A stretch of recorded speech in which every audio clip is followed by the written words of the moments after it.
أنا جالس معك.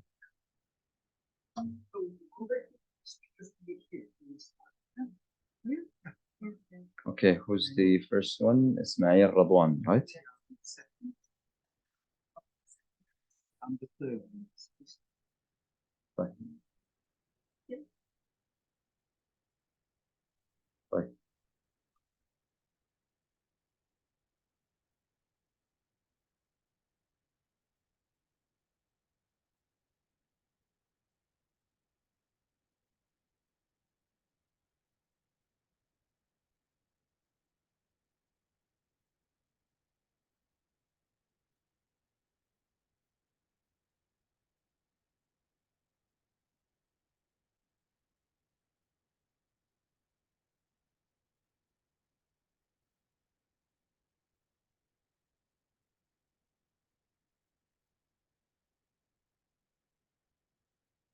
Okay. Yes.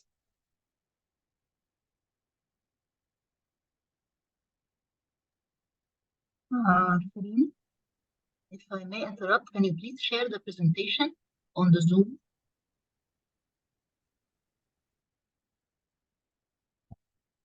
Nami, still we are not going to share right now.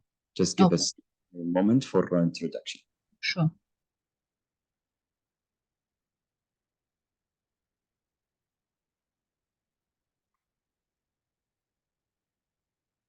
Sure. Great. Well, ladies and gentlemen, distinguished panelists, good afternoon. I would like to extend a warm welcome to all of you to our panel discussion on labor markets and private sector focus within the context of the GCC countries. Ongoing efforts to diversify the GCC economies and I would say that it is, I would like to thank Shireen and the organizers for inviting me to chair this very interesting session. And it is truly an honor to be among such an esteemed group of experts. And I am confident that their collective insights will make this session both enlightening and productive.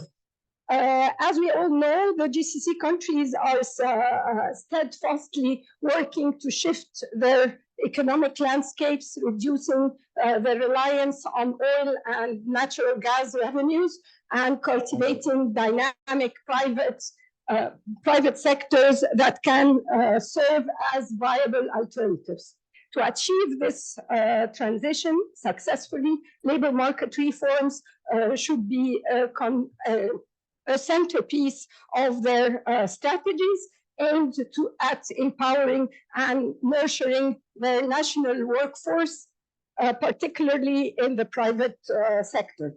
The progress made in incorporating women into the workforce is indeed commendable, reflecting a commitment to inclusivity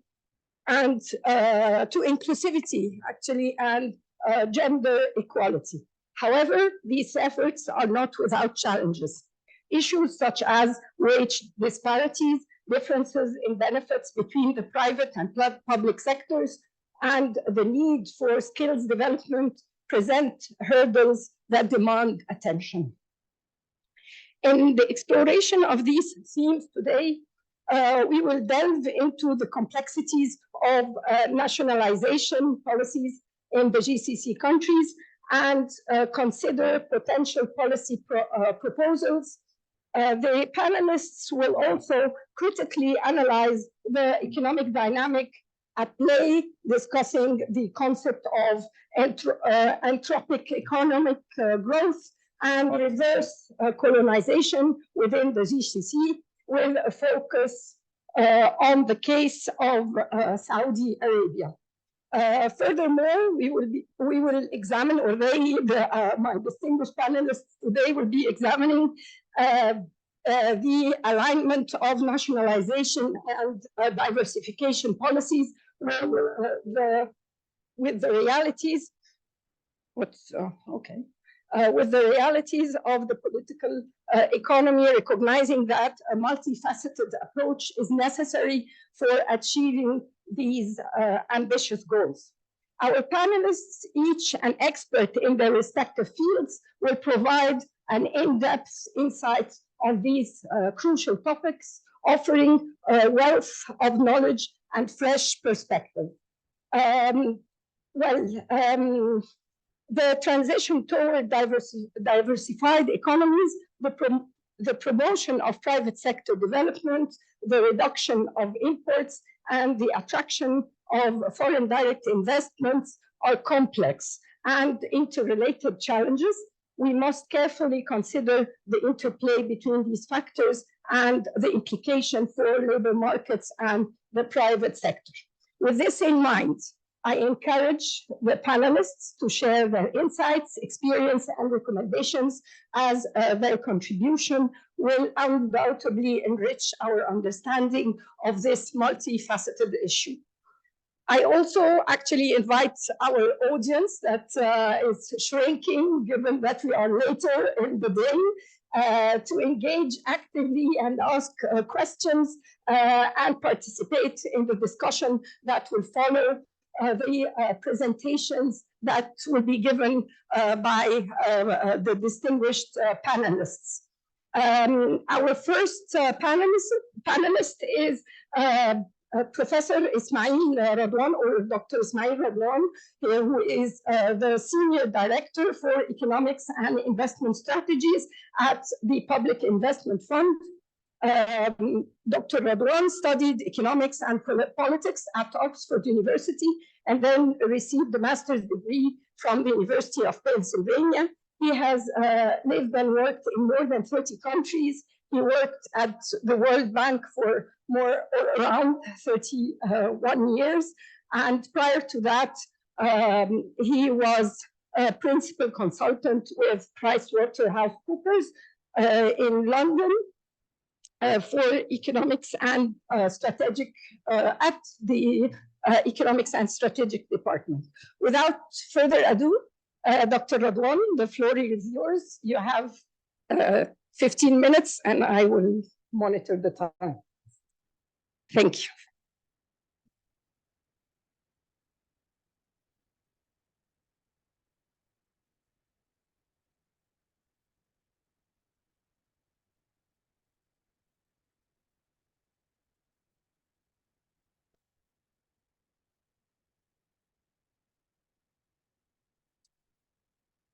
Assalamu alaikum. Good afternoon and a very warm welcome to everybody.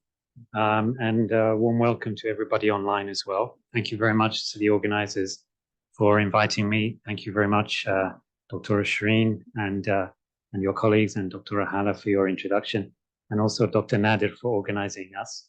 It's a great pleasure to be with you. I cannot offer an in-depth analysis in 10 to 15 minutes, but I will scratch the surface and hopefully generate some discussion with you. Now, I want to start with a little bit of an anecdote on this topic. The first time I came to Saudi Arabia was in the late 90s. And in those days, we were working on Vision 2020. You may not have heard of it because it wasn't as fabulously well known as Vision 2030. In those days, Saudi Arabia wanted to learn from Malaysia, a country with similar population. Sorry, I'm trying to move the slides. Maybe I can move them this one. Yeah, okay.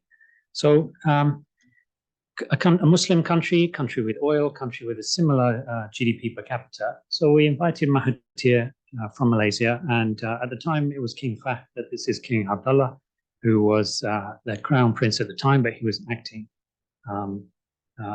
king.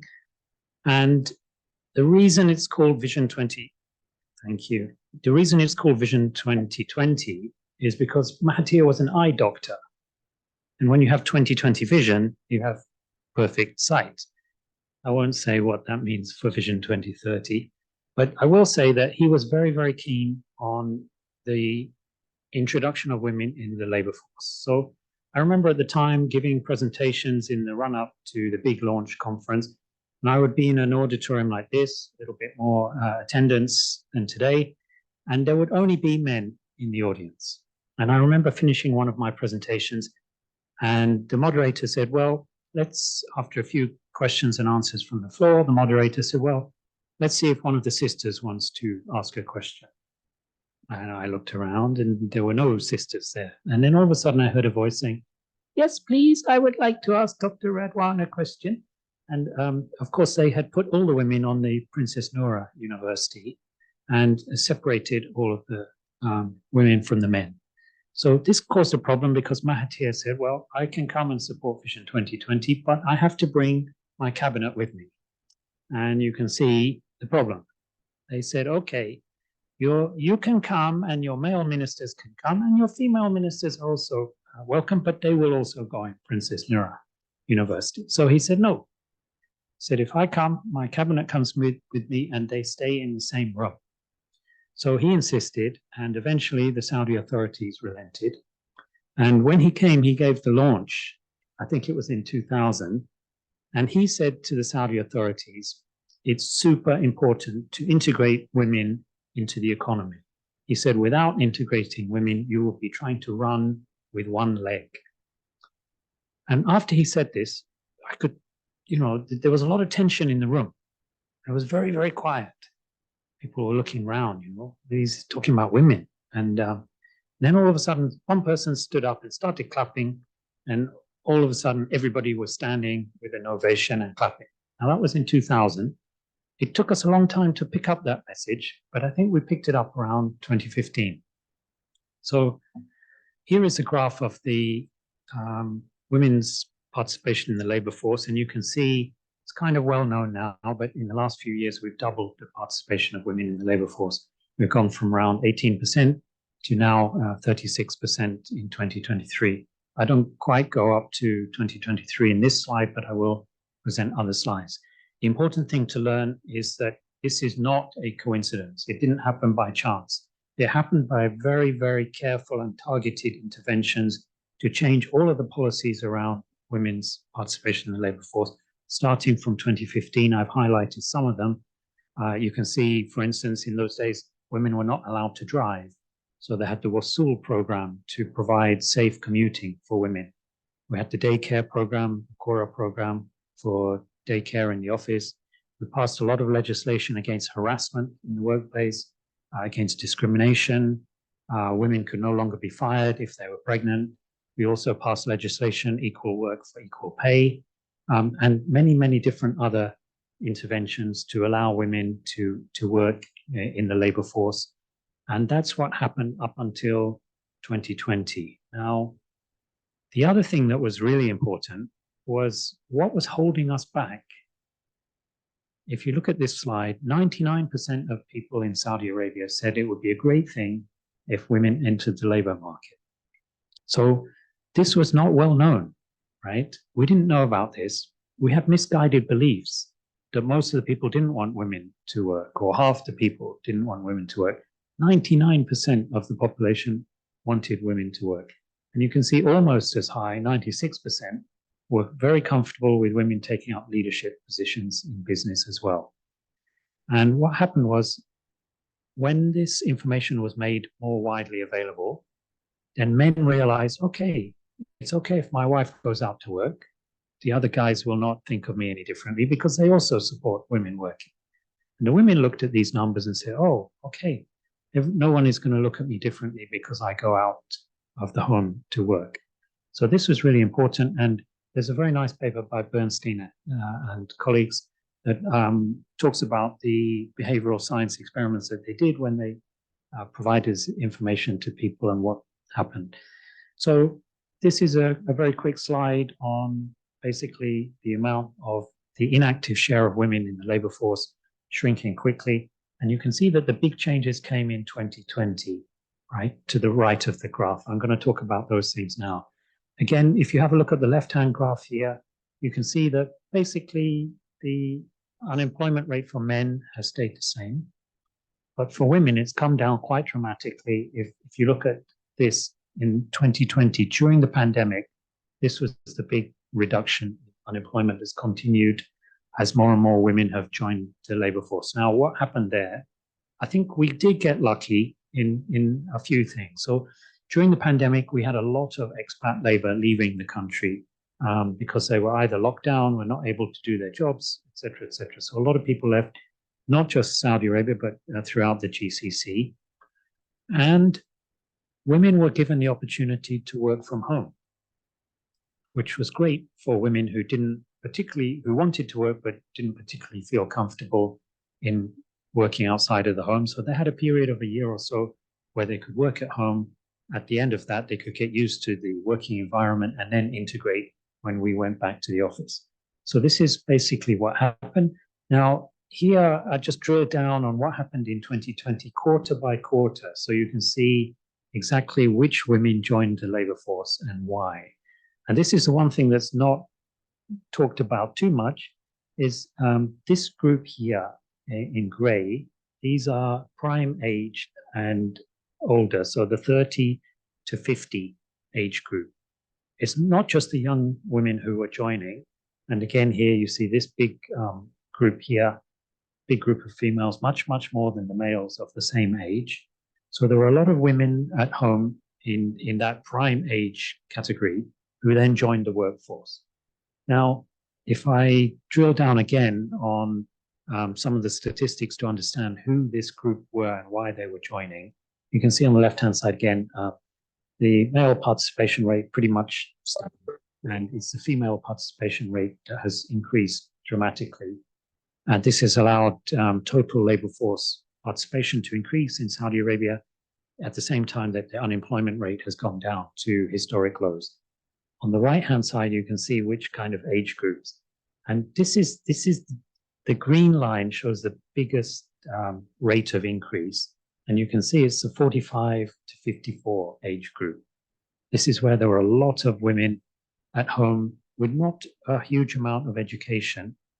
And these were the women who were able to replace expat labor that was leaving the country. You can see also the 35 to 44 age group. Now that's obviously an active prime age group in the labor force. And so they have the highest participation rates. And you can see again, there was at the young group that was entering the workforce of 15 to 24, a little bit of increase, but not as dramatic as the increase of older female workers. And here, if we drill down again and we look at the qualifications of who was joining the workforce, what we can see is, of course, as we would expect, those with more education found it easier to find jobs in Saudi Arabia before. You can see this group, generally the whole group, PhDs, graduates, masters. There's not been much increase because they were always fairly well integrated into the workforce. So the increase has come right down here from those with much less schooling, right? Secondary school or partial secondary school. So it was those women without a huge amount of education that were given the opportunities to take on all sorts of new jobs in the kingdom. And I think a number of these things also, a number of associated factors led to them joining the workforce because the cost of living was increasing, inflation was increasing. At the time, we had a huge drop in the oil prices.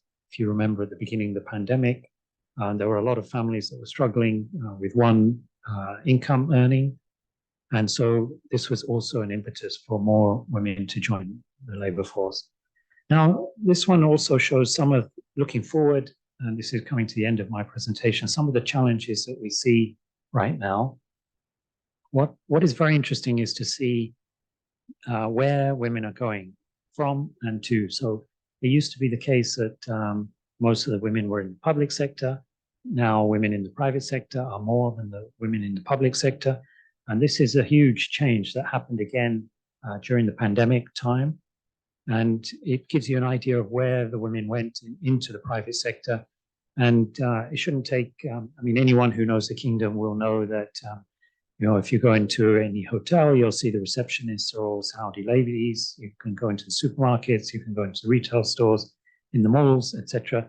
And you can see with your own eyes where these women have gone and the kind of jobs that they're taking, which was not the case 10 and certainly not 20 years ago, the first time I came to the kingdom. The other thing I think is a little thing, is something to worry about a little bit. We talked, I think Dr. Rahala mentioned the wage gap. So obviously we do have legislation against pay discrimination in Saudi Arabia. But again, these are women. Here on the right-hand side, you can see that the average wage for men has gone up and the average wage for females has gone down in the last 6 or 7 years. But that's again a function of the observable characteristics of the females who have joined the labor force. So less education, less experience for sure, and a less skilled cohort has joined the labor force and were excluded before. So this is something to understand, but something also to keep an eye on in terms of some of the issues going forward. Now, this is my last slide, which again highlights some of the challenges in thinking about these topics going forward.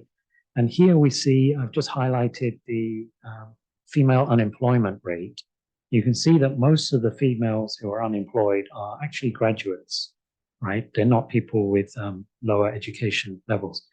And partly that's because a lot of people with a lot of women with lower education levels have joined the labor force. But it's also partly a queuing phenomenon. So we still see that there is still a preference for jobs in the public sector. The difference now is that those jobs are very, very restricted in terms of supply as the government tries to move to encourage the private sector and also to limit the growth of the public sector. And so we have a queuing phenomenon where graduate women stay at home because they normally come from more affluent families that are able to support them while they look for jobs in the public sector. So that's partly the issue.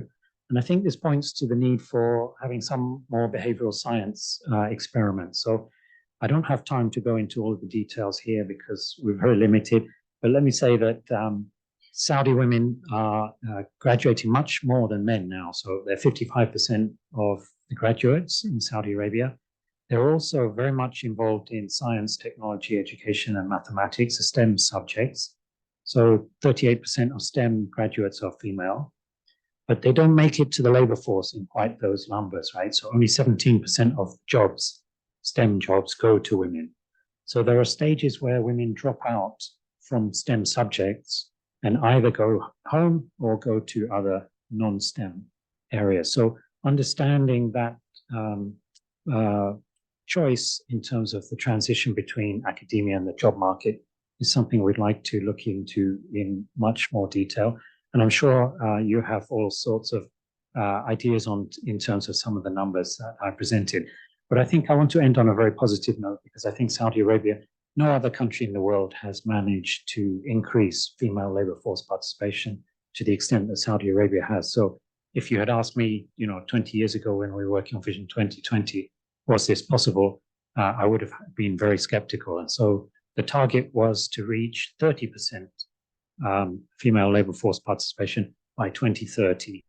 We reached that target 10 years in advance. And now we're at 36, and now we're thinking about renewing the targets in the context of Vision 2040. So that's it for today. Thank you very much again for your attention and look forward to this discussion.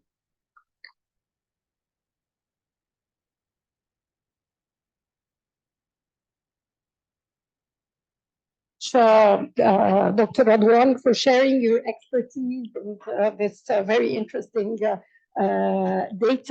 And the talk has been really very informative, and it is a testimony to the importance of addressing actually the vital issue of female labor participation, not just in Saudi Arabia, but the whole GCC and maybe the whole Arab world too. Let us move to forward with the knowledge we gained from Dr. Radwan, and try to give the floor to our second panelist in order Dr. Zafiras will be talking to us about the anthropic economic growth and reverse colonization in the GCC, the case of Saudi Arabia too. So Dr. Zafiras is an economist based in Jordan, currently a senior fellow at the Jordan Strategy Forum and the Lebanese Center for Political Studies in Lebanon. where he was previously professor and chair of the economics department at the American University in Beirut, or of Beirut, everyone is in Cairo. He has been, the AUB, he has been a senior advisor for the Arab states at the ILO office in Beirut, and before that, an advisor to the managing director at the World Bank, as well as manager for the MENA region. His current research is on the Middle East and the Euro crisis. Dr. Zafiris, the floor is yours. You have 15 minutes. My alarm clock will go off when you have 2 minutes left. I'm aware of that, and I will obey a female manager, as they say. And in the previous generation, talking of gender, this was not very common. I'm very glad to be here, and I'm privileged to be in this event. And I would like to thank the organizers and Dr. Hala for being in this session, and of course, all of you. I was thinking of starting something with something different. And I remember an old professor of mine, he will look at me and say, I will not start a lecture unless you all sit on the first row. And the second row will be used only if you cannot fit on the first row. But I think we are okay. So let me see how to organize this one. Yes, it is a little bit of a cryptic kind of jargon, if you want. I call entropic growth what has happened, not only a case in Saudi Arabia, but also in the GCC. And I will explain what this means. And then I will refer to reverse colonization, that the whole utilization of human resources looks like in the GCC. And then the last slide will be, will the future be different? So the first two will refer to what has happened from the 1970s very quickly until 2015-16, and the last slide is forward looking. Let me start by what I mean by entropic growth. It's a concept which is borrowed from physics and relates to energy, which is not available for useful use, and it is wasted. And somehow oil energy and the revenue that was generated from it has not achieved the maximum it could have achieved. And if you have entropic growth or entropy, the system leads to processes that they are irreversible. And this is the vision now. The vision is trying to reverse what was happening in Saudi Arabia up until the mid-2010s. So that's far about entropy. Now, what's happening is, why do we end up with entropic growth? And I went back to the first plan all the way to the 10th plan that never finished because it coincided with the vision. The 10th plan was 2015, and then 2016 we had the vision. And the first plan was before the oil crisis. And if you look at it, it was a measured plan. And it was in the best tradition of Keynesian economics and human capital theory for a country where half of the population then was in agriculture. 46% of Saudi residents were in agriculture. And it said the best things at the time, that could be said at the time, quote, in the government will play a role in the provision of infrastructure and basic services such as water supply and electricity generation, along with the expansion of social programs and the development of the Saudi human resources. Then comes 1975, the next plan, and the language changed completely. And you have in every plan then a drive for Saudization, that every year every plan was becoming less and less the rate until we get to 2016. But why was the system entropic? Why it was not?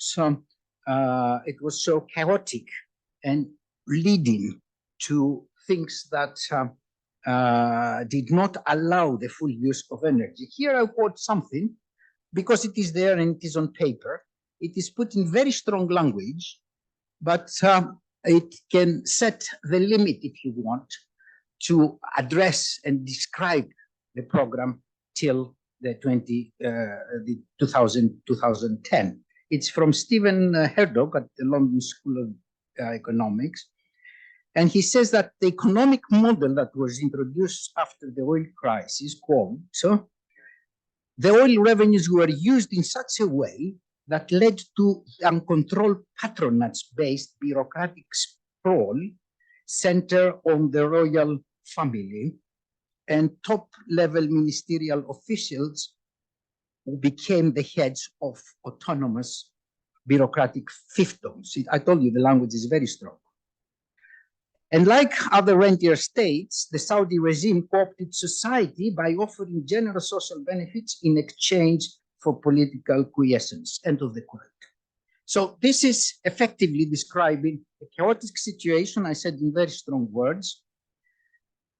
And it can be proxying or less proxying, but indeed there was an issue of governance, the oil revenues. And you will see that in a diagram that follows. And this brings me to the second term, reverse colonization. What's colonization? You use your might, your military might, you go to India, and you take the surplus values of the people and whatever they produce. In the GCC, we have a unique migration model compared to the rest of the world. The rest of the world controls the entry. But once you come to my country, you have the same rights as the nationals and the same employment conditions. You don't have duality, you don't have segregation. Here, reverse colonization means you bring them over with your economic might and you employ them under conditions that would resemble how the natives were treated in their own country. This is figuratively, if you want, just for the sake of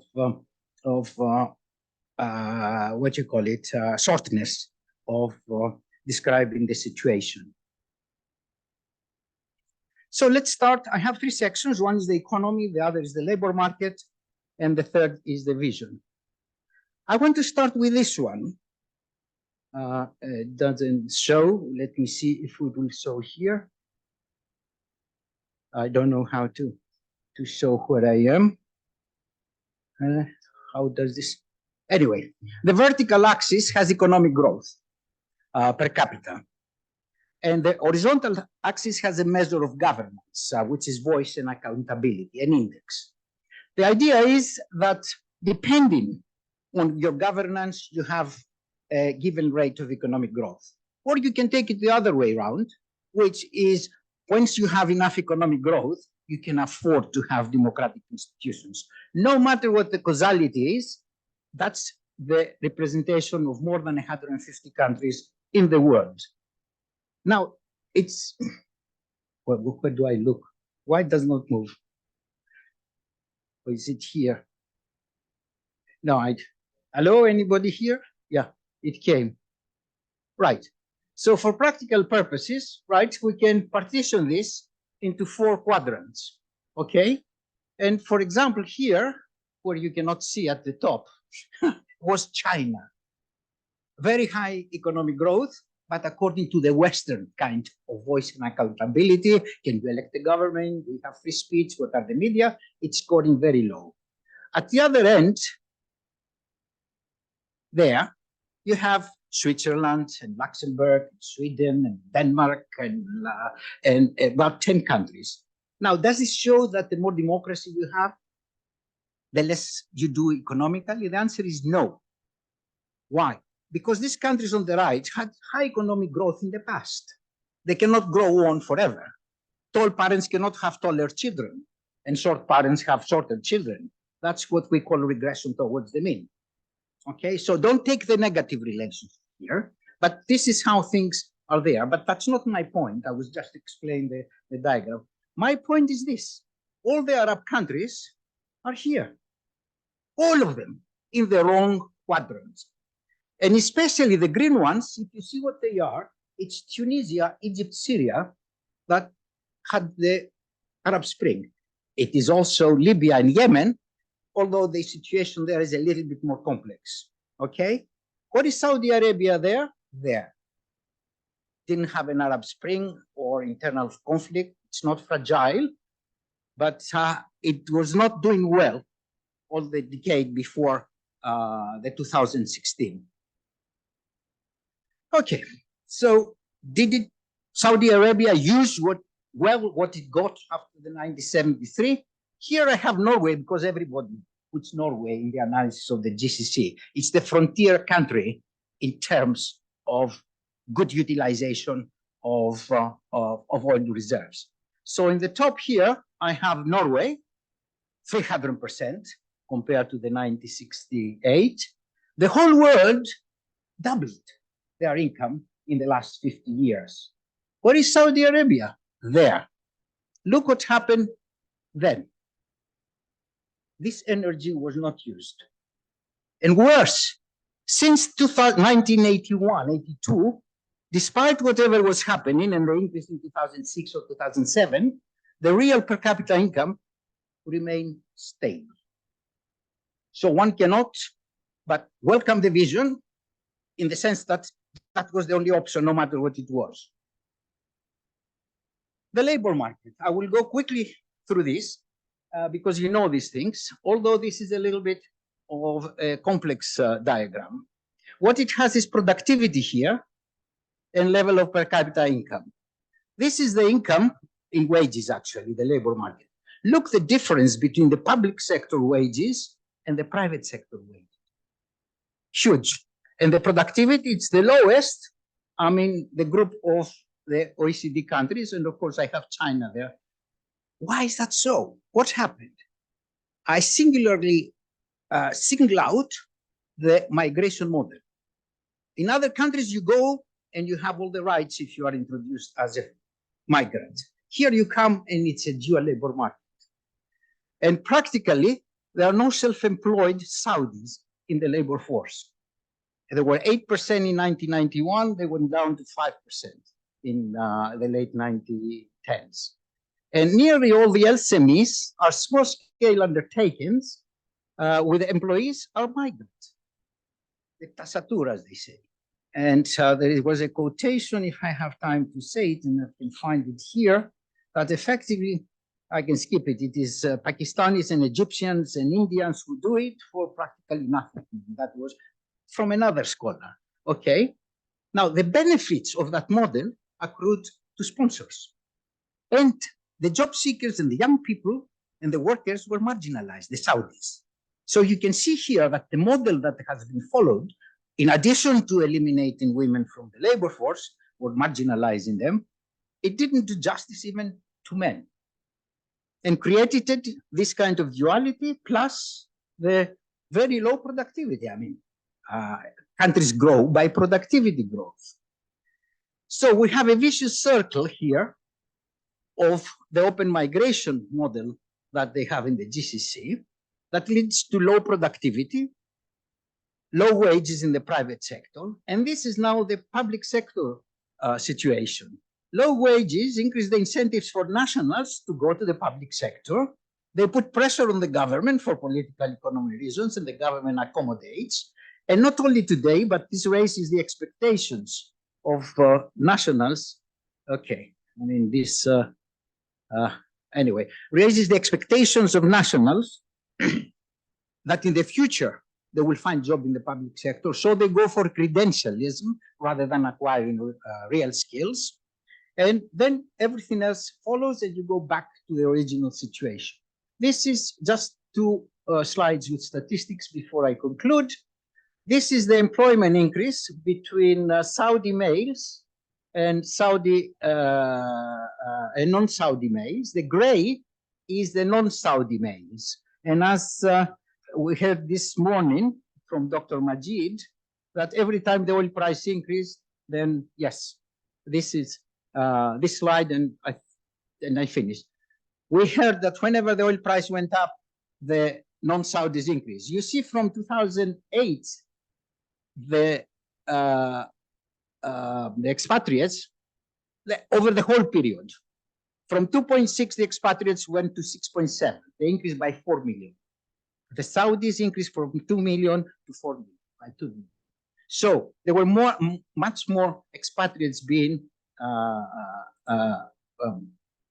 employed. This is a case of women, and this is there, the unemployment rates. As Ismail said before, you see what was happening to the unemployment rate of women at the time. Now, just on this one, the penultimate slide, you see the rates of return to education is lowest in the Saudi Arabia.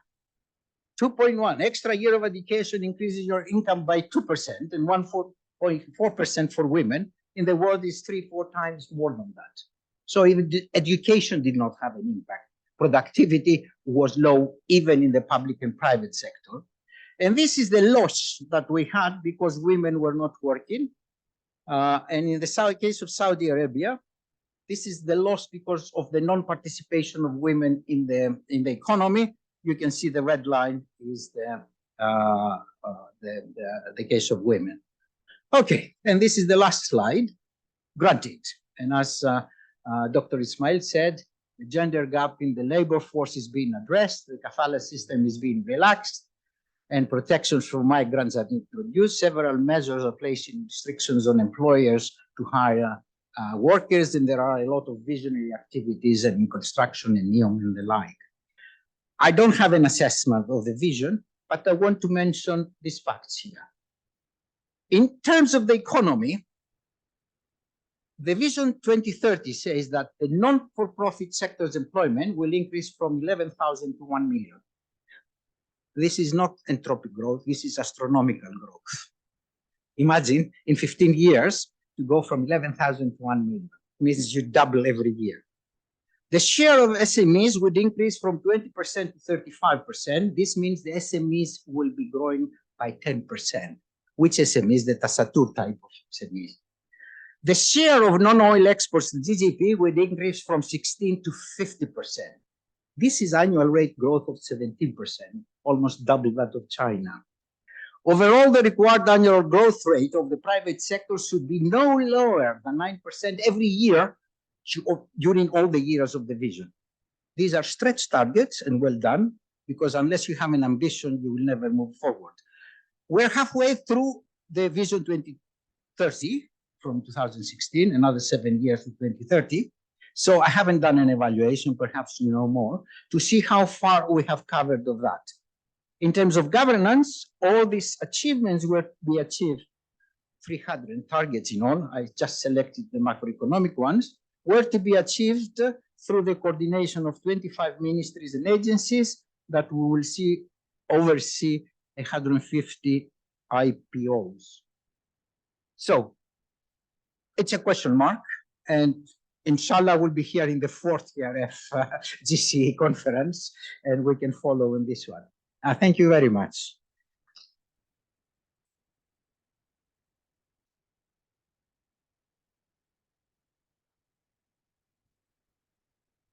Thank you, Dr.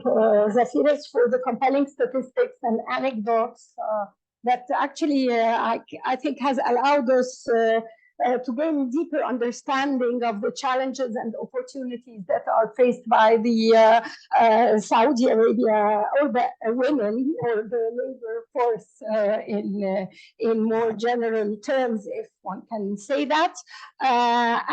This will take us to our third panelist that is with us online, and he couldn't make it physical. It's Professor Ismail Jen, with a PhD from Texas A&M University in 1999, and who is currently a professor of economics at the American University of Sharjah. He served as the vice president of the Southwestern Economics Association, currently sits in the editorial board, in several editorial boards, and provides testimony to policy decision makers in industry and governmental bodies. His expertise is in applied monetary economics, economic development, migration and remittances, Professor Cenk will talk to us about the challenges in nationalization of the labor force in the GCC and some policy proposals. Professor Cenk, the floor is yours. You have 15 minutes. Thank you. Thank you. Just give me a second, please. Your presentation instead. Yeah. All right. All right. Thank you. Assalamu alaikum at this time. You guys see my screen, I suppose? Let me move this away from this screen. Are you guys with me? I cannot confirm. Do you guys hear me? Please, the floor is yours. Don't worry if we cannot hear you. I'll flag it. Please, Okay. I didn't get it, but I suppose you guys can hear me and also see me. Is that right?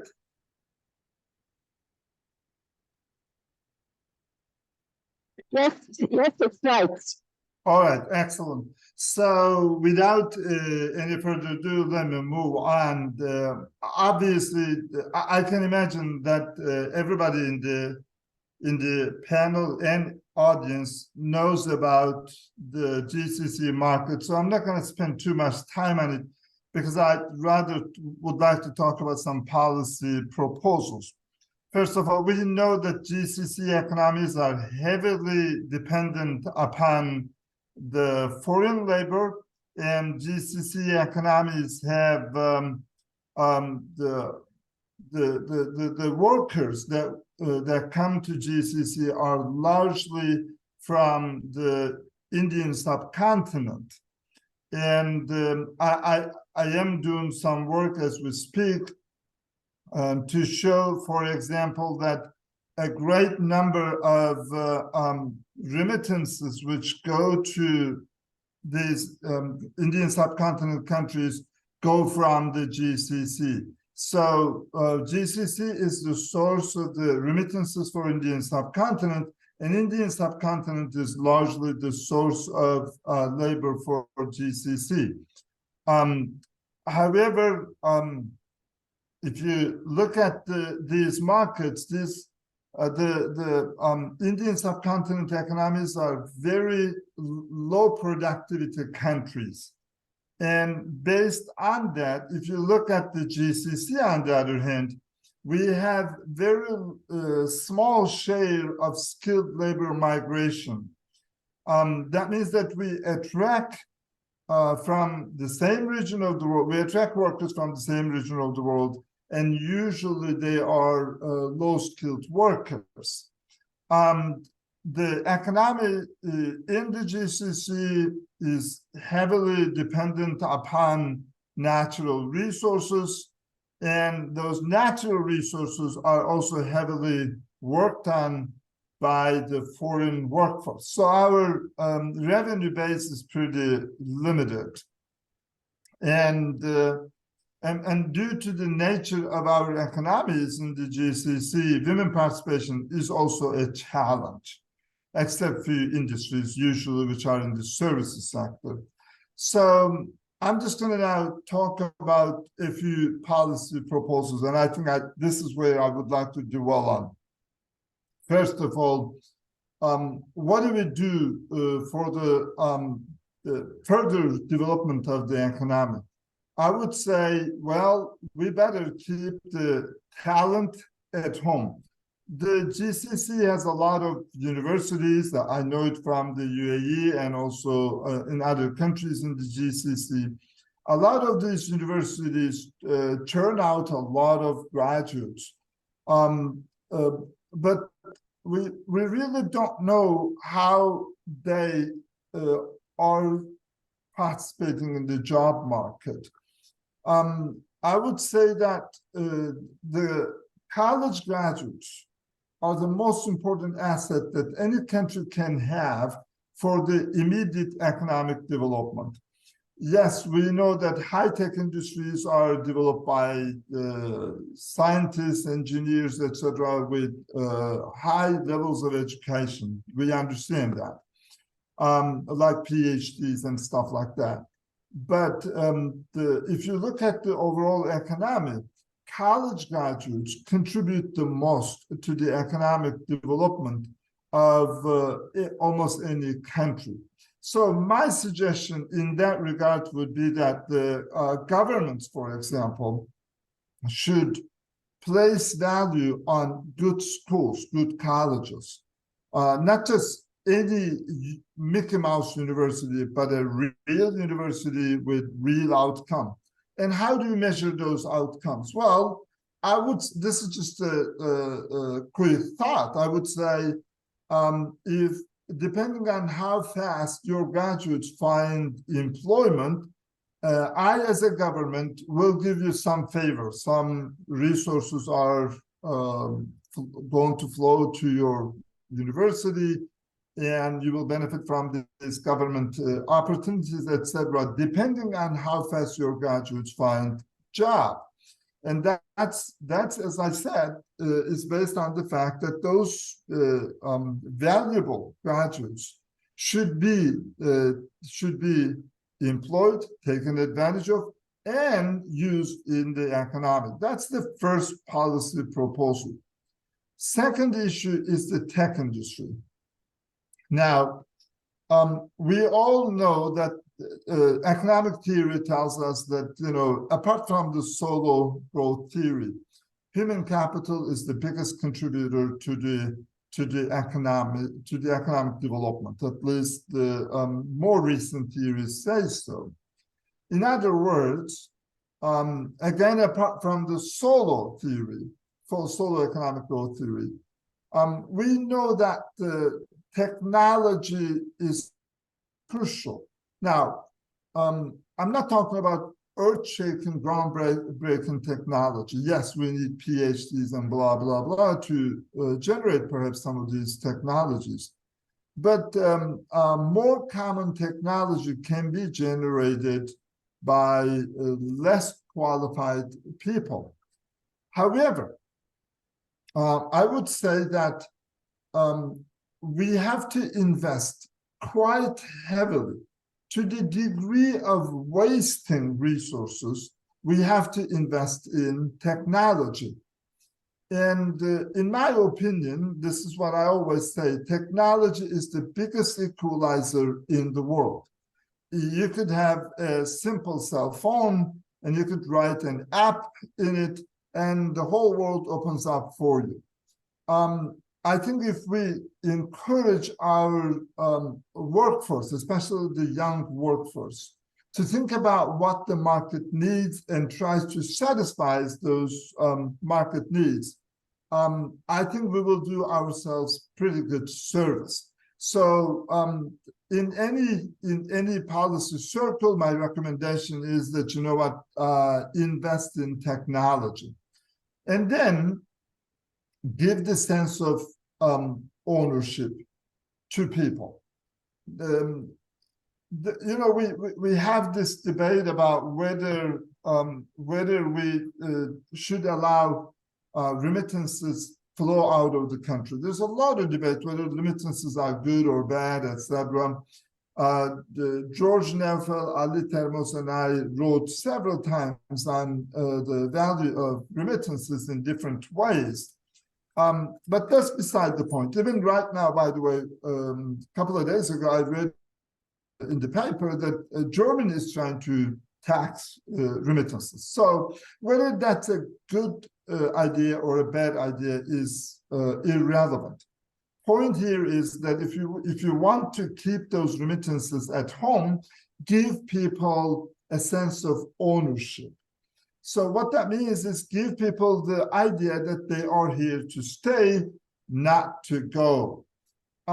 We have at least one piece of evidence from Turkish workers in Germany that the remittances that the Turkish workers sent to Turkey, or maybe I should say Turkey now, have diminished significantly over time And eventually, the Turkish central bank decided to stop collecting data on remittances because they were too small compared to at least the economy.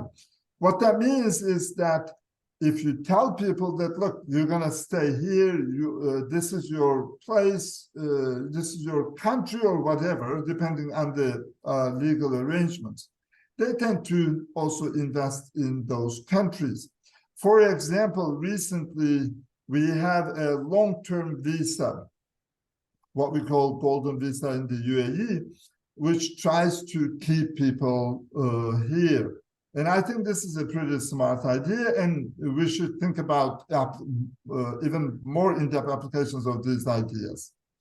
And now, as I said, we bring a lot of workforce from abroad, usually less talented, but we also bring talented workforce. So it's not zero, it's around 20% according to some statistics that I showed you of the foreign workforce, which is skilled. Now, one of them, just to give you an example, is the Filipino nurses. It's the governmental policy for Philippines to export skilled workers so that they can receive higher remittance shares in the world. But what we see in the GCC countries is that those nurses come to GCC and only stay for a little while until, I'm just going to make this up, their residential application in, say, Canada is approved. And obviously we'll lose that workforce, especially given the fact that they stay here for about 4 years, 5 years, they gain experience and so on and so forth. I think it is in our advantage to keep those people here. Let's bring them here, but also keep them here. And we have a lot of, especially high school students or sometimes college students. Just look around the universities. We have a lot of foreign students. They go to other countries for work or education, but they have the familiarity with the region. It's much easier for them to adapt to the UAE, I'm sorry, GCC, I should say, now that I'm talking to a larger audience. GCC economic and political and social environment. So my suggestion is to bring them back. And in other words, we say, look, if you have any degree from any GCC country, we will give you priority in hiring and stuff like that. Again, this is the policy, but this is one way of thinking about those policies. That would reduce our hiring cost also, and likely to increase our retention of those people. Again, we don't have to so often go back to job market and try to bring here for a few years and then send them out. Finally, I think I did not take too much time. Again, I think in our region, we're very dependent on foreign workforce. I don't think we should think about, oh, okay, we're just going to nationalize the whole workforce very easily, very quickly. That's not going to happen, given the nature of the economy here. Instead, I think we should think about policies where we care about technology, if I may summarize, and we should make efforts trying to keep high-tech people or high-talented people here. And then again, overall, we should give people a sense of ownership so that if remittance outflows are a concern, we would keep them here that way. And then once we bring talent from abroad, they get used to the environment. Why do we lose them? We should keep them. And last but not least, as I said, if there is somebody who had some experience in the GCC and left for some reason, maybe for higher education, maybe for work, we should try to keep them back here. On that note, I think I stayed within my time limit. hopefully. And I missed a lot of discussions that you guys had over there. I'm very sorry about it because it's been a very hectic day today for me. And when I sent this presentation to you guys last week or whatever, at least the idea, Dr. Ibrahim Badawi said, oh, this is a wonderful idea. At that point, I knew that I was in trouble because it is next to impossible to rise to the bar, to the level that Dr. Badawi would set. And I know that I probably disappointed my good friend Ibrahim. But otherwise, if there's any questions or comments, I would be more than happy to try to chip in. Thank you all. Thank you very much, Professor Cenk. And if this is very comfort, Dr. Ibrahim is in another panel that is in another room, so you didn't disappoint anyone. And thank you for breaching the gap, closing the gap of challenges by proposing the range of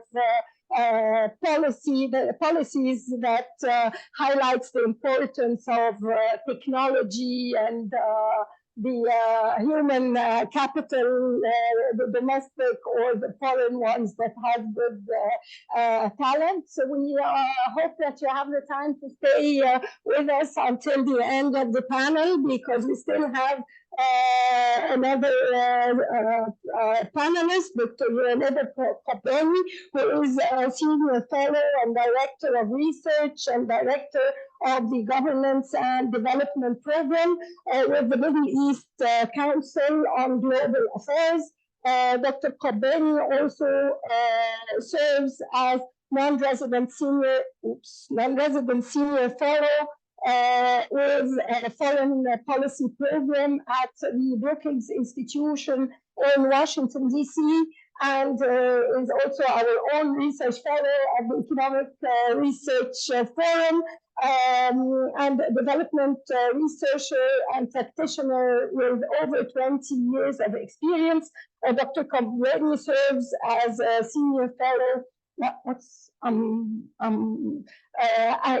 He has worked as a consultant for several international organizations, including the World Bank, the ILO, the UNDP, and a big list with a very distinguished list of publication that of policy papers and academic articles on a wide variety of development issues, mostly covering the Middle East. Dr. Nader will talk to us about aligning nationalization and diversification policies with political economy realities. Dr. Nader, you have 15 minutes.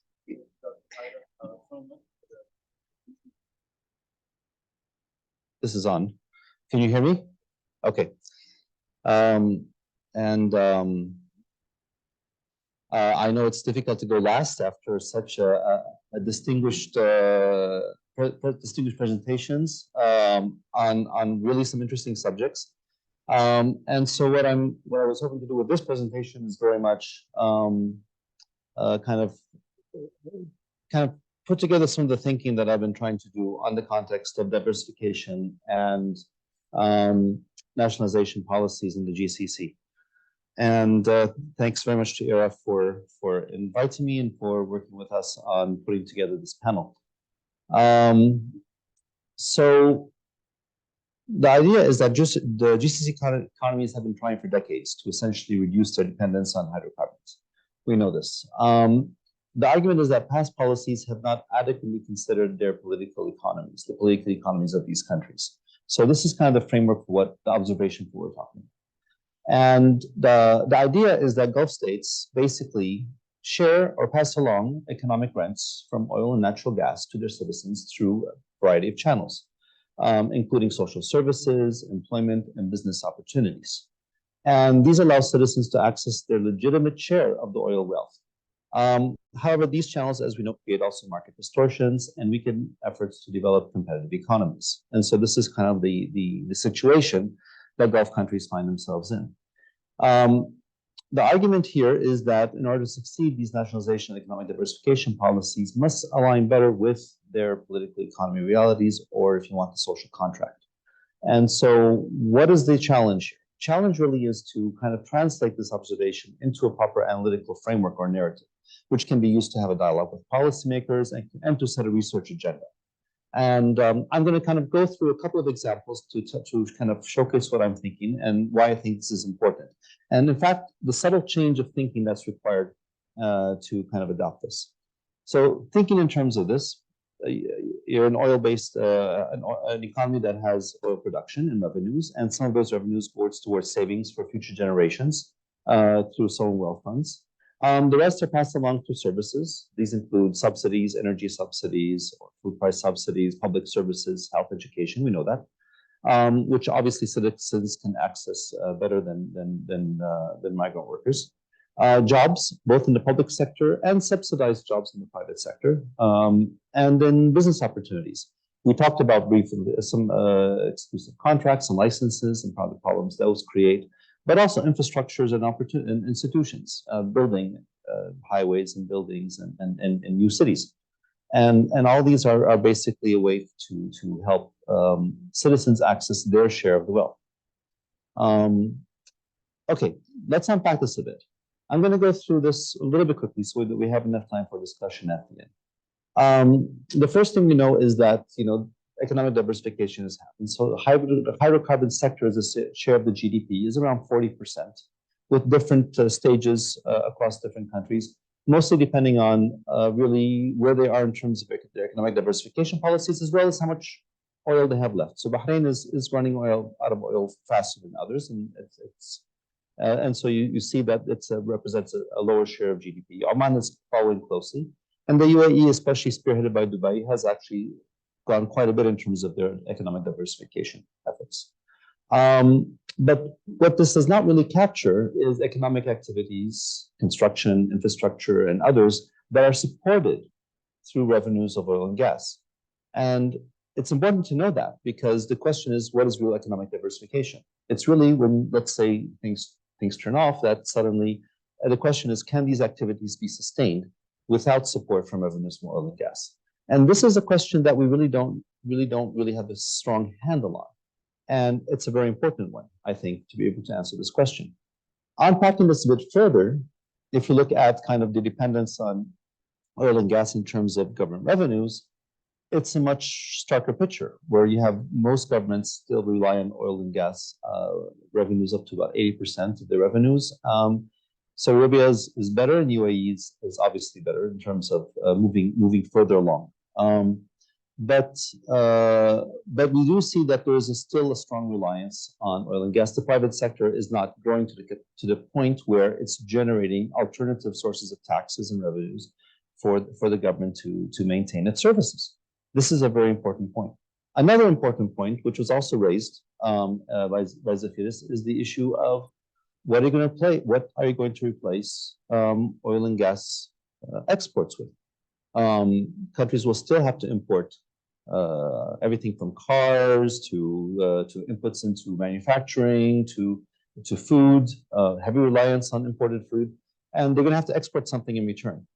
And over here, you see that, again, the countries that are like Bahrain and Oman, and to some extent UAE, that are kind of forced to move ahead quickly with their diversification efforts, are in fact doing better. But a lot of countries still have a large share of their exports related to oil and gas, or to activities that are essentially derived from oil and gas. And so they're having. Saudi Arabia is already introducing policies to push aggressively in terms of their exports, as we saw. And you can see the data here is still from 2018.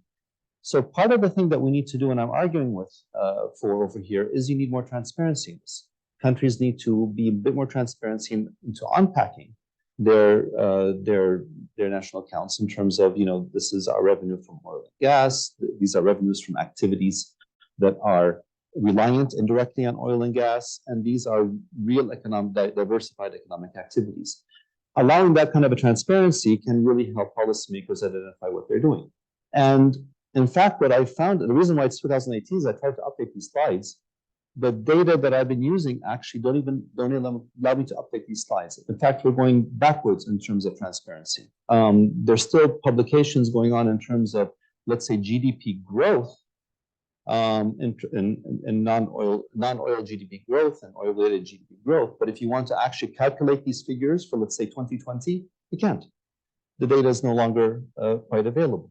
And you see this in other statistics as well, where the numbers are still being presented, but not in a way that can allow you to kind of disaggregate and go a bit deeper in understanding what's going on.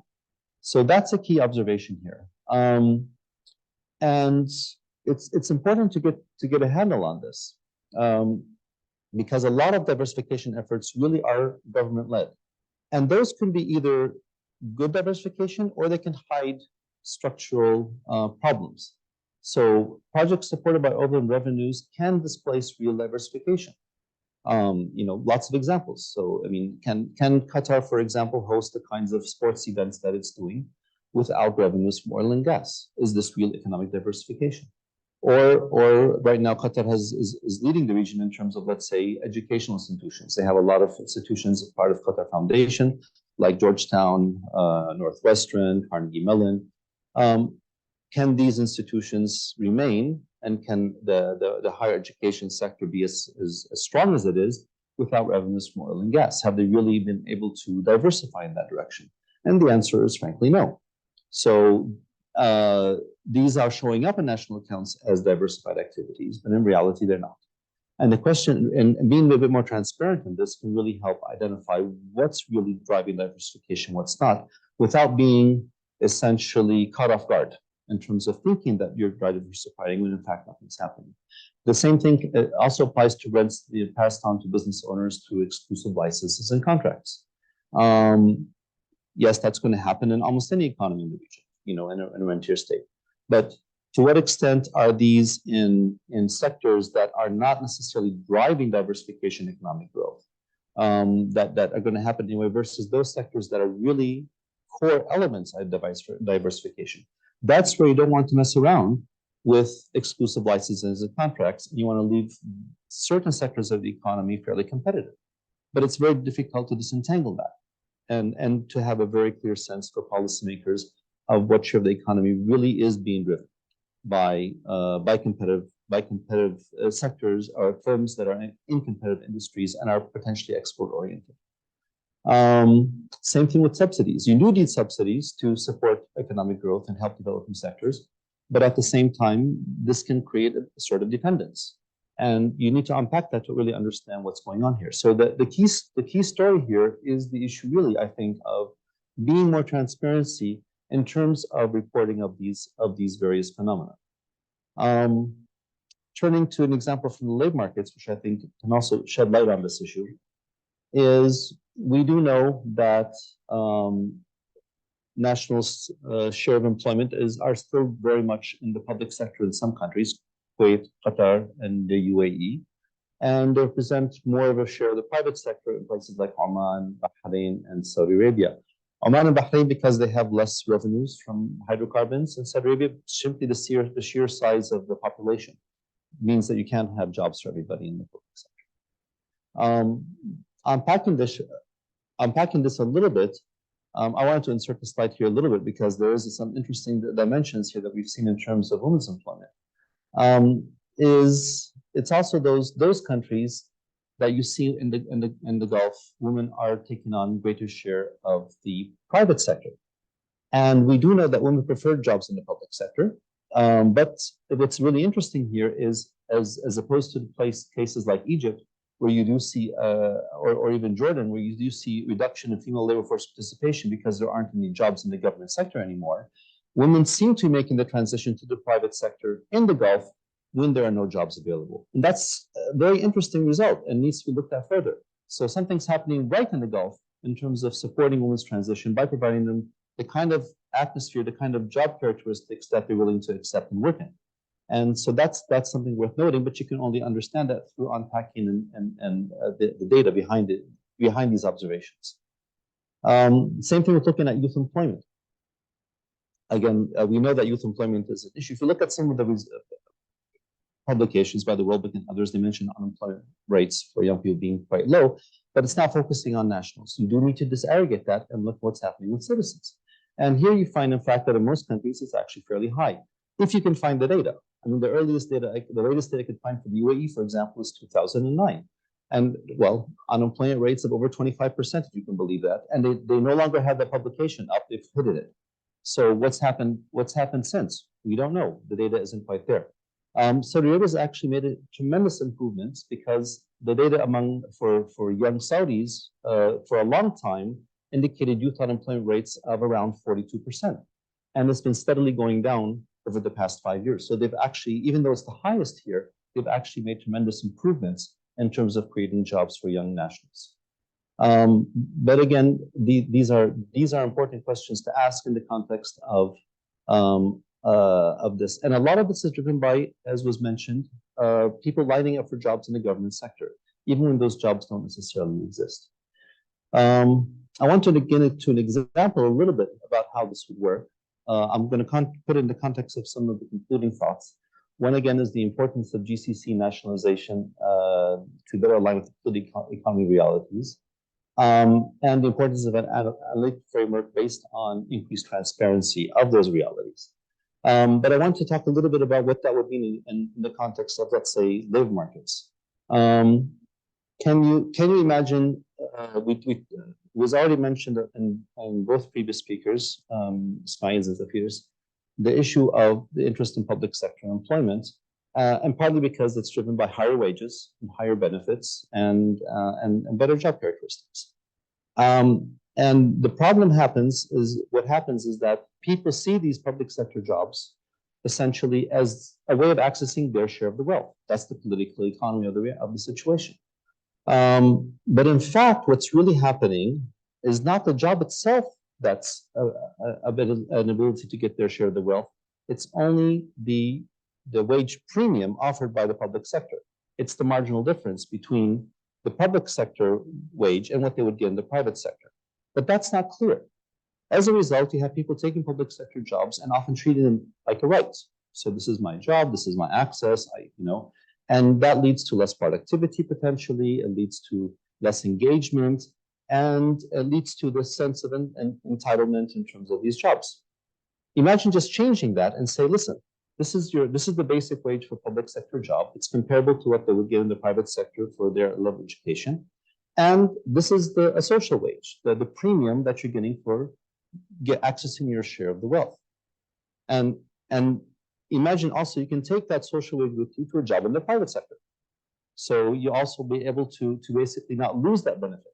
Think of it something like an earned income tax credit in the US or something else. So it's more transparent in terms of the components of the wage structure. Then you can build public policy around that kind of transparent articulation of the different parts of the wage structure. I think states still fear this kind of transparency being a source of public sensitivity, just as it was, for example, for women's participation in Saudi Arabia. There's a lot of sense that, people won't understand that, we can't have a conversation. My sense is that more transparency actually can, along the lines of political economy realities, can create a source of dialogue and better understanding between citizens and the state. As oil revenues also decrease, then, for example, on the social wage idea, that can be shown to decline because there's fewer revenues coming in, rather than people saying, where's my job and why are my wages going down? So it creates a much stronger basis for a conversation. So those are kind of the ideas I want to share with the group, and I look forward to your questions. Thank you.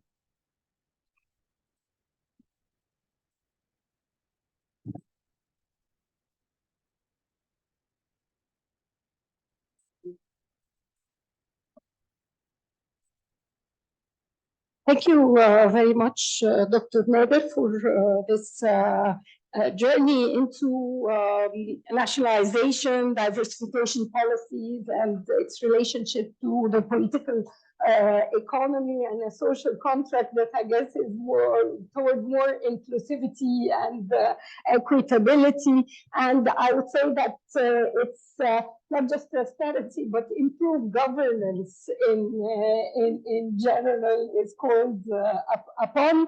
And one of the favorite things to my heart, actually, that you touched upon is data. And I cannot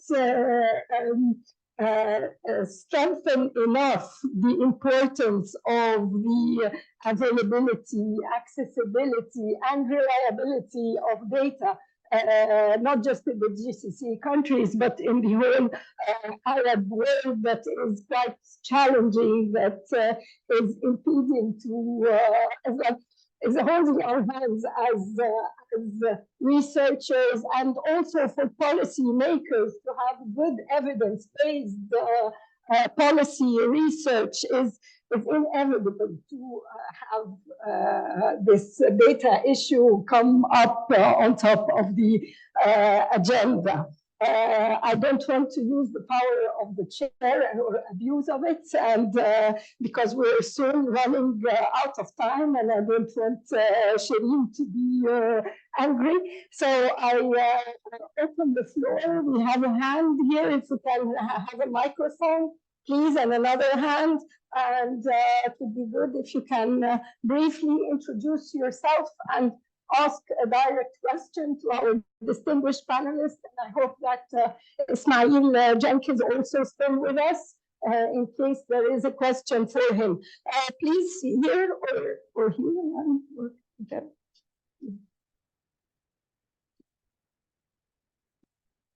Thank you. I have a comment for Dr. Nadia for your reflection. So the issue during this diversification journey, and this relates to the data issue that you mentioned, what we should be seeing is a lot of research being done by people in the region on diversification. When I was an undergraduate, 98 to 2001, I remember we studied transition for the communist economies to capitalist economies, and there was a huge literature from Eastern Europe, from these countries going through this totally unprecedented transition. Either economists in the West or economists in those countries themselves studying the transition and writing about it. When I look at the GCC countries now, I see an incredibly low volume of research on diversification, on the diversification as it's happening. And what little volume there is, it's usually done by people in DC or in London or outside. And even the stuff that gets done in the GCC is done by foreigners who are in the GCC, not by the GCC citizens. And this relates to the data issue. I mean, I know that you don't suffer from this naivety, but the issue is this is not like this is not a bug. It's a feature from the perspective of the people who hold the data. Their mentality is, we don't want to make this data available. It's not like they just keep it and nobody's explained to them why it's valuable to have it. And if you've made them aware, they'd be like, oh, here's all the data, let's go. Unfortunately, for many people who hold data in the GCC, the perception is that allowing for an open dialogue is borderline seditious and is not something that's welcomed. And they think that if there is any research to be done, that value can be extracted exclusively from consultancies doing that research, and there's no need for the local research community to be involved. I'm seeing steps in the right direction, but nowhere near the requisite speed. The kind of diversification that should be going on, we're trying to do in the GCC at the moment is unprecedented. There's never been a country that has started high income and wants to stay high income by diversifying. Successful cases like Indonesia, Malaysia, Mexico were not in the top 10 countries in the world per capita income before they started. What countries like Qatar, Kuwait, UAE are trying to do is without precedent. So this should support a huge amount of scholarship. That we don't see that is a big concern. And until that's rectified, taking into account the political economy aspects that you mentioned, then there will be a lot of mistakes that are made that should not be made, and a lot of opportunities that should be taken that are not taken. Thank you very much. I see a hand here. Yes, please. go ahead. Yes, and is this on? Yes. And yeah, like my name is Kian Mulligan. I'm an employment specialist here at KAPSARC, and yeah, the entire way through all sessions, basically, I was just hearing data. It's the one thing that's needed to move this forward. And from the first slides, I just realized, okay, so everybody, no matter what level you are in this country, we're all working from the same labor force statistics that are released and on the GASDAT website. Like, in order to move this forward, you need to have micro data. You need to be able to disaggregate everything at this level, especially when it comes to analyzing female employment. I mean, it's been a great feat for this country to increase female labor force participation. And we've had like the Victory Lab for a few years now, but we really need to understand what exactly is happening in female employment in this country, because features get entrenched very, very quickly. And this is going to happen to women in this country. Certain jobs are going to be made just for women, and men will entrench in various things. It's already happened in engineering professions in this country, for example. Women just aren't going into engineering profession. It's the high growth profession for the energy transition, and it's very high paid as well. And it's time to stop this victory lap and see exactly what's happening through the use of microdata. Thank you. Thank you very much. I guess we don't have any more hands. I go back again to my panelists in maybe reverse order, half a minute. Okay. No, thank you both for the very astute observations. I think two things to note that relate to the topic. Well, first of all, on the issue of data. Recently, even when the data is still quote unquote being reported, it's no longer being reported. I wish we had macro data, but right now, even the data that used to be kind of numbers that you didn't calculate rates, now they're just providing the rates.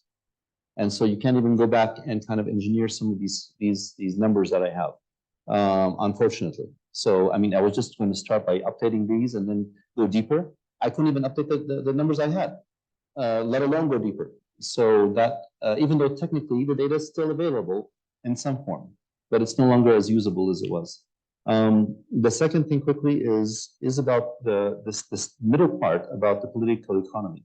Because you will have organizations, like the World Bank or others, that come in and they talk about issues of accountability, productivity, performance reviews. And what's missing is the issue of the idea that citizens do have a legitimate right to these benefits. And the political economy helps disentangle those into two separate conversations. And if you don't do that, then there's a resistance to even have the first conversation. If you disentangle them, then it's much more easier to have that kind of a conversation. And that's one thing that I wanted to really emphasize in the point is breaking it into these separate parts. Perfect. We have Professor Ismail. James, do you want to reflect on any of the discussion questions that have been given by the floor? Are you still with us? I am, yes. I don't know if you guys can see me, but I can see. So don't do anything wrong. I'm watching you all. So about the comments, I guess they're very beautiful. They're right on target, as also some of the presentations made. I think we're all on the same page. Yes. I don't want to repeat what Nader said, but basically, yes, we need data. Without data. Like one of the former secretaries of education in the US used to say, in God we trust, everybody else has to bring data. I'm paraphrasing. So we definitely have to have data. I am a time series person. I teach and do time series studies. Obviously, without data, my PhD class would be out of windows. There is no doubt that we do need data. And unfortunately, over here, every time we need to do anything practical, empirical, etc., we got to jump so many hoops trying to find out what is perhaps an indicator of what we would like to do. That's for sure. But having said all of those things and observing the positives and negatives, etc., in the market, I'm not going to repeat what I said, but I think I would insist that we have to look at what we have right now and what we can do better based on what we have right now. I would like to hear, for example, initiatives in GCC and pretty much everywhere about enhancing the capabilities of the young people. I mean, everybody says, okay, I don't have a job, I'm a just graduate student, or I just graduated, I should say. I just graduated from college. I don't have a job, but nobody's giving me a job. Why don't we have the mentality of how about me doing my own company?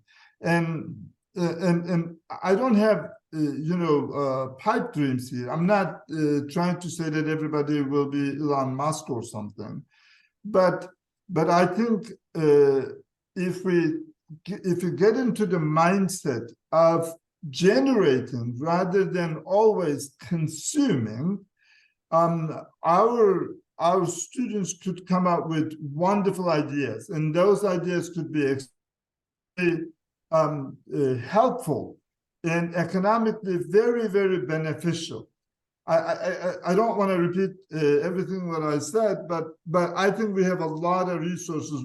We just need to concentrate on those resources and need to take advantage of them. At this very late hour, over here it's already night. I guess that's more than enough that I could or should say. Thank you all, by the way. Thank you very much, Dr. Zafiris. Yes. Shireen is See, whipping me can I be here now? to whip you. Yeah. Yes, please, go ahead. I told you female managers have been scarred in my life. I had them before women were empowered, so it was even worse. So, I think that was a phenomenal session in the sense, on the one hand, on the other hand, the economists. Or if you have two economists, you have three opinions. I mean, what I heard all of us say is exactly the same thing, right? That there has been a problem with human resources management, from women to migrant workers, managing migration and creating this vicious circle. And all comes down to how the macroeconomy operates through the oil. So this is, there is a central tendency in what we said. And the question is, did you need data in the 80s or in the 90s or the 2000s to identify what we say? I told you I went through the 10 development plans. Saudization rate will decrease by 10%.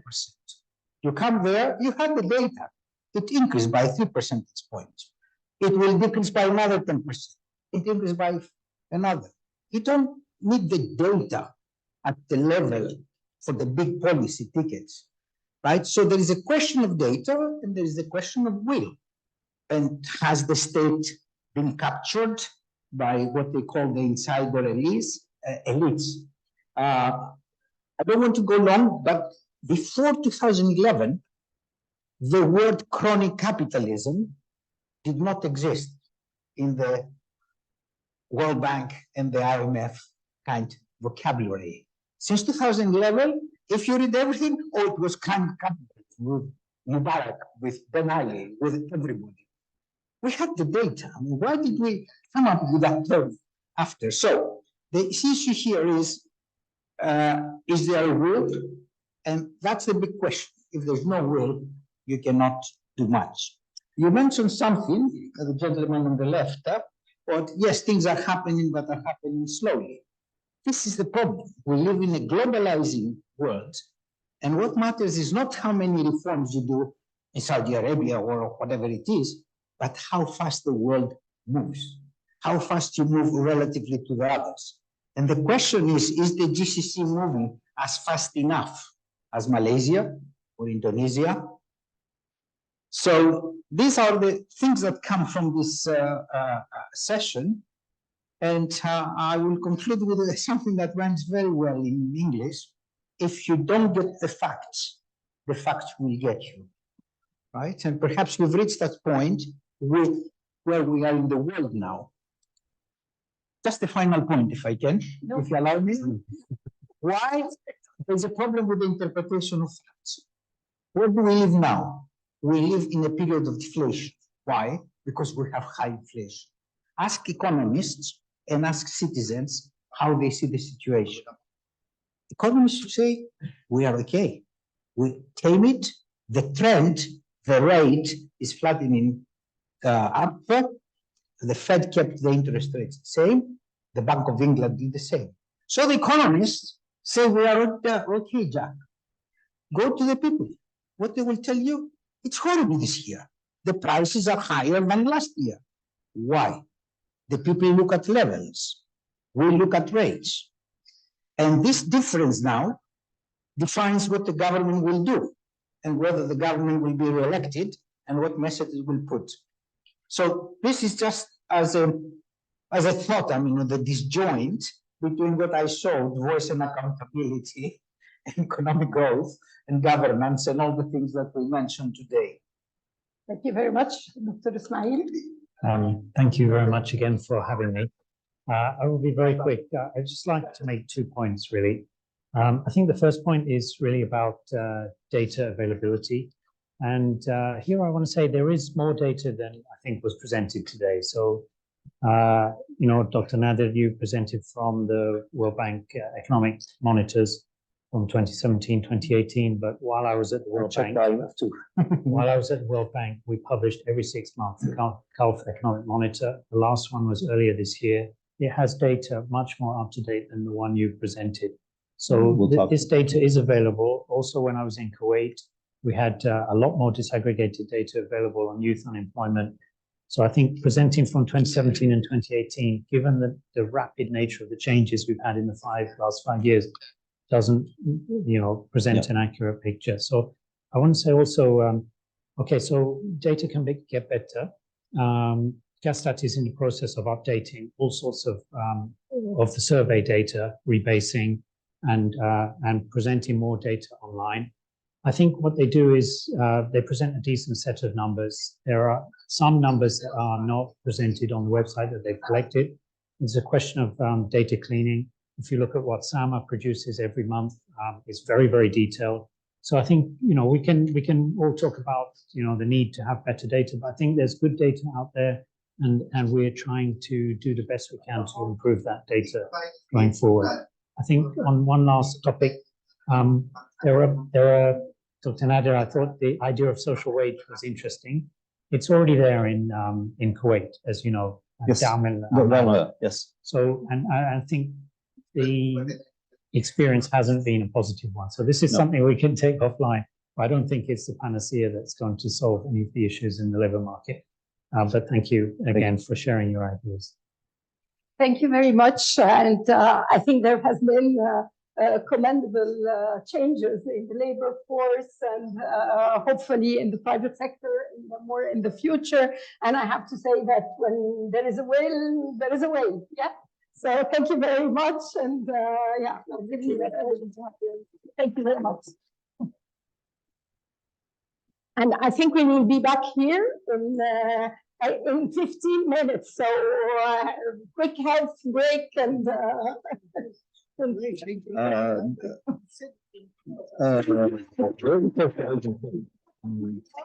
you.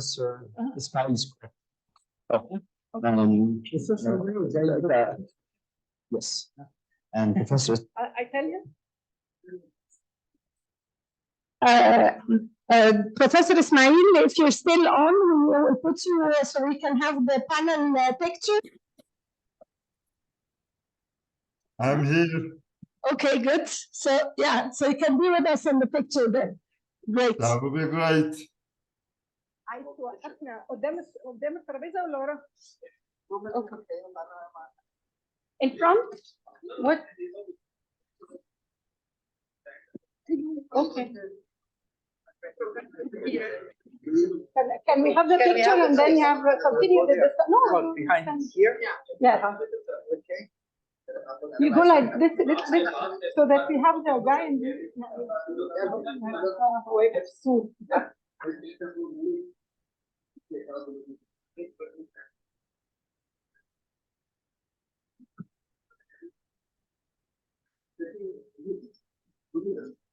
Thank you very much.